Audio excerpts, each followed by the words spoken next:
ભાવનગર શહેરમાં બાપેસરા સિપાઈ જમાતખાના હોલ ખાતે ઈદે મિલાદ નિમિત્તે ફ્રી નેત્ર નિદાન કેમ્પનું આયોજન કરવામાં આવ્યું હતું। આ કેમ્પમાં બાપેસરા અને આજુબાજુના વિસ્તારના લોકો બહોળી સંખ્યામાં ઉપસ્થિત રહી આંખની તપાસ કરાવી હતી। આ ઉપરાંત અહીંથી ફ્રીમાં આંખના ટીપાં અને ચશ્મા પણ આપવામાં આવ્યા હતા। Reporter Ayub Rathod, time story news, Bhavnagar.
શું નામ છે સાહેબ તમારું?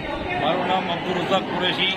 હું આ બાપેસરા મોહલ્લા સિપાઈ જમાત બી 62નો ઉપપ્રમુખ છું અને કાલનો દિવસ જે અમારા પૈગંબર હુજૂર સલ્લલ્લાહુ તઆલા અલૈહિ વસલ્લમ જનાબ અહેમદ મુસ્તફા મોહમ્મદ મુસ્તફા સલ્લલ્લાહુ તઆલા અલૈહિ વસલ્લમના વિલાદતના મોકા ઉપર આ એક બાપેસરા મોહલ્લા સિપાઈ જમાત બી 62એ ફ્રી ચશ્માનો કેમ્પ અને એનું નિદાનનું આયોજન કરેલ છે અને સાથોસાથ જે કાંઈ બી જરૂરિયાત જેવી આંખોની ચશ્માના નંબરો હોય છે અથવા એમના ટીપા દવા એ પણ અહીંથી ફ્રી આપવામાં આવે છે અને આ પ્રોગ્રામ બાપેસરા મોહલ્લા સિપાઈ જમાત બી 62એ રાખેલ છે।